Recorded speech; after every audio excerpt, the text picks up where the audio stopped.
첫 번째 책은 일본 사회 동요로 우리나라에도 영향을 미친 지방소멸입니다. 연일 보도되는 낮은 출산율 수치와 인접국의 지방 소멸 논란은 인구 감소 추세가 일반적 현상이겠지라는 막연한 생각을 갖게 했습니다. 2020년 기준에 따르면 중국도 0.53%로 인구 증가율이 낮아지고는 있지만 우리나라와 인접국들의 수치와는 달리 세계 인구는 꾸준히 늘고 있었습니다. 더욱이 인도를 포함하고 있는 아시아는 다른 대륙에 비해 인구수가 월등히 많습니다. 평균 인구 1억 명을 상회해온 아시아 국가 일본에서 저출산 극복을 위한 지방 활성화 전략이라는 2014년 마츠다 히로야의 보고서는 지방 소멸 논란으로 일본 사회 내 큰 반향을 일으켰습니다. 보고서에 기반해 책이 나온 후 일본 내 신서 대상으로까지 선정되며 지방 소멸은 피할 수 없는 맞닥뜨리게 될 미래로 점쳐졌습니다. 우리나라에는 2015년 같은 제목을 달고 책이 출판되었습니다. 주요 내용은 악화하는 재생산 구조 속 지방 인구를 빨아들이는 도쿄의 인구 블랙홀 상태로는 결국 지방도 도쿄도 사라질 수 있다는 시나리오로 일본이 사라질 수 있다는 위기의식이 담겨 있습니다. 마츠다는 20세에서 39세까지 출산 가능 여성 분포도를 판단 지표로 삼아 노인 인구 증감과 생산 유소년 인구 감소 추이로 지방 소멸 단계를 3단계로 구분짓고 있습니다. 1단계는 2040년까지 대도시 지역의 노년 인구 증가와 생산 유소년 인구 감소, 2단계는 2040년에서 60년까지로 지방 중획도시의 노년 인구 유지 및 소폭 감소, 생산 유소년 인구 감소, 3단계는 2060년 이후로 그 밖의 지역에서 노년 인구와 생산 유소년 인구 모두가 감소하는 것으로 설정하고 있습니다. 정리하면 재생산 감소로 생산 유소년 인구는 꾸준히 줄고 노년 인구는 증가 후 감소하는 형태로 위기가 보여진다는 것입니다. 이런 위기 속 직격탄을 맞은 지방인구 격감은 대도시권으로의 인구 이동과 관련이 깊고 향후에는 도쿄권으로 인구가 더 집중되며 극점 사회가 진행될 것으로 내다보고 있습니다. 지방 소멸 논란을 가속화한 마츠다의 책은 극점 사회로 치닫는 문제를 지적한 것에 대해서는 동의하게 되지만 도쿄가 빨아들이는 인구 블랙홀 현상에 대한 솔루션보다 위기의식 고조로 지방이 특색을 찾아 자생력을 높여야 한다는 주장으로 해서는 대도시 중심의 기존 논리를 벗어나지 못한 채 재생산의 방점을 찍으며 뭔가 핵심을 비껴가고 있다는 생각을 지울 수 없게 만듭니다.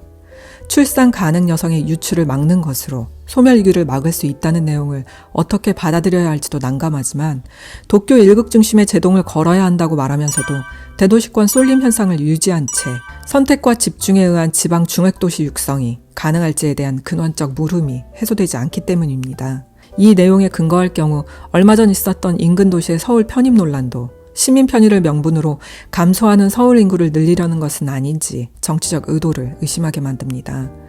현재 정치 및 행정 서비스는 거주지 등록 인구수를 기준으로 하고 있습니다. 만약 거주지 등록 인구 집계 방식에서 벗어나 다른 방식을 택한다면 많은 것이 달라지지 않을까 싶습니다.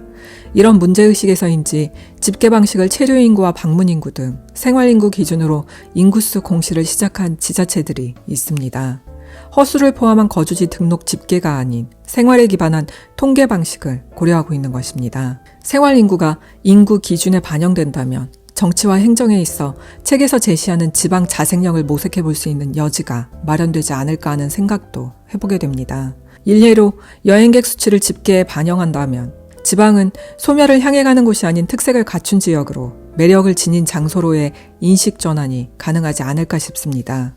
물론 관광만이 해답이라는 것은 아닙니다. 지역의 제조업도 마찬가지로 바이어 등 외부 방문 집계를 관찰해 본다면 이에 따른 지원 서비스도 달라질 수 있으니 연쇄적으로 일자리가 함께 생겨나지 않을까 싶습니다. 마츠다의 지방소멸이 위기의식 고조로 침체된 일본 사회의 구심점을 추스리려는 목적이 내재되어 있었다면 두 번째 책은 지방시민지 독립선언으로 앞의 책에서 짚지 못한 대도시 집중 현상을 적나라하게 짚고 있습니다.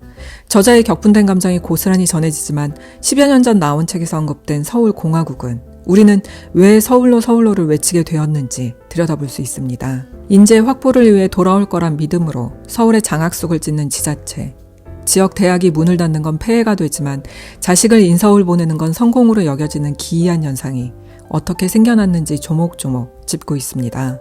분산되어 있는 유수의 세계 명문대들과 달리 수도권에 집중된 명문대학 쏠림 현상은 대학이 어쩌다 부동산 산업으로 분류되게 되었으며 지방을 대표하는 정치인들이 왜 예산의 노예가 될 수밖에 없는지 중앙의 신탁 통치로 전락한 지방자치를 살필 수 있습니다.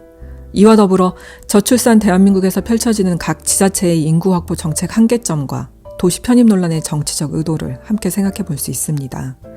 저자의 주장은 서울이 나라 전체를 생각하는 발상을 포기한 만큼 이제 지방이 대한민국을 책임질 수 있어야 한다고 말합니다. 달리 말해 지방은 지방주의만 외칠 것이 아니라 많은 문제점을 안고 있는 수도권의 고민도 헤아려가며 좀 더 정교한 대안을 제시하고 추진할 수 있어야 한다는 것입니다. 소멸위기 확산으로 존립이 위태로워진 현실 속에서 정교한 대안은 무엇이며 어떻게 추진해 볼 수 있을지라는 의문이 다시 생겨납니다. 세 번째 책, 로컬 소비는 어떻게 상권을 살리고 일자리를 창출했을까는 글로벌 제조기업 철수로 소멸 위험을 맞은 지방도시가 어떻게 위기를 헤쳐나올 수 있었는지 기술되어 있습니다. 글로벌 경쟁과 과속화하는 극점 사회에서 대안으로 모색된 로컬 소비 정책을 살필 수 있습니다. 생산에 방점을 찍어왔던 구조에서 소비를 중심에 둔 정책으로 국가의 역할을 지역으로 한정한 정책 실험은 서울공화국에 익숙해져 상상력을 발휘하지 못하고 줄을 서시오라는 중앙정부의 길들임에 목맬 수밖에 없는 현실로부터 무엇을 어떻게 해야 할지 생각의 여지를 제공합니다. 책은 로컬 소비 순환 생태계로 지방도 자립모색이 가능할 수 있다는 점을 시사하고 있습니다. 세 권의 책을 다시 정리해보면 첫 번째 책이 지방 소멸 위기의식을 고조시켰다면 두 번째 책 지방 식민지 독립선언은 소멸로 가는 일상 속 현상을 살필 수 있습니다. 세 번째 책 로컬 소비는 어떻게 상권을 살리고 일자리를 창출했을까는 지방의 자립을 모색할 수 있는 로컬 소비 순환 생태계 정책을 살필 수 있습니다. 촉발된 지방 소멸 논란으로부터 지역 창발을 어떻게 이룰 것인가에 대한 고민에서 대안에 이르기까지 세 권의 책을 함께 읽어보시면 좋을 것 같습니다.